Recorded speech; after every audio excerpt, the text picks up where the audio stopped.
अस्सलामुअलैकुम दोस्तों, drama serial दोलाब जे नई ईंदड़ एपिसोड में छा थींदो तव्हांखे सॼी कहाणी ऐं अपडेट इन नंढड़ी ऐं छोटड़ी वीडियो में ॾींदासीं। वीडियो खे आख़िर ताईं ॾिसंदा, मुंहिंजे यूट्यूब चैनल मिर्ज़ा वली कलाम में सब्सक्राइब कंदा। दोस्तों सब्सक्राइब करण सां को अव्हांजो बैलेंस न करंदो, काफ़ी असांजी हौसला अफ़ज़ाई थींदी ऐं तव्हांखे बि वधीक वीडियो ॾिसण वटां मिलंदा। दोस्तों अव्हांजो टाइम वेस्ट कोन पिया करायूं, हलूं था पंहिंजे कहाणी ऐं अपडेट जी तरफ़।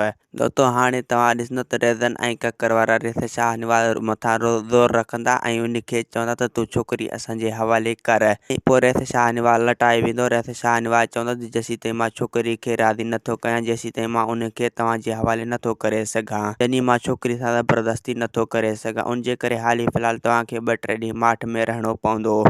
ऐं ॿिए पासे दोस्तों तव्हां ॾिसंदो त मुराद वारा हाणे वञी रोस्तम ख़ान सां मिलंदा ऐं रोस्तम ख़ान खे चवंदा त तो असां सां इहो कूड़ छो ऐं छाजे करे ॻाल्हायो। रोस्तम ख़ान चवंदो त मूं इन जे करे कूड़ ॻाल्हायो, अगरि जेकॾहिं मां तव्हांजे हवाले छोकिरी कयां त पोइ तव्हांजी नुक़सानु थिए हा, मुंहिंजी बि नुक़सानु थिए हा, छो जो रेज़न वारा पोइ मुंहिंजा दुश्मन थी पवनि हा। उनजे करे न ई मूं तव्हांजे हवाले कयो, न ई रेज़न वारनि जे हवाले। ऐं रिथ शाहनवाज़ बि मूंसां गद्दारी करे वेझो मुंहिंजे घर में छापो हणी ऐं कुंज खे वठी वियो। ऐं मुराद चवंदो त रिथ शाहनवाज़ आहे शैतान, पंहिंजे शैतानगिरी हलाईंदो ज़रूर। मूंखे बि इन ॻाल्हि जो भउ हो, बहरहाल इहो बि थी वियो। ऐं ॿिए पासे दोस्तों हाणे तव्हां ॾिसंदो त रिथ शाहनवाज़ जेको आहे कुंज खे चवंदो त हीअ अञा बि तुंहिंजो वक़्तु आहे, तूं सोचे वठ। अगरि जेकॾहिं तो मूंसां शादी न कई त पोइ तूं पछताईंदे। उनजे करे तुंहिंजो भलो इन में आहे त तूं मुंहिंजे बारे में सोच। अगरि जेकॾहिं हीउ रिश्तो तो ढुकरायो त पोइ तूं सॼी ज़िंदगी पछताईंदे ऐं रोईंदे रोईंदे। ऐं ॿिए पासे दोस्तों हाणे तव्हां ॾिसंदो त ककर जेको आहे रेज़न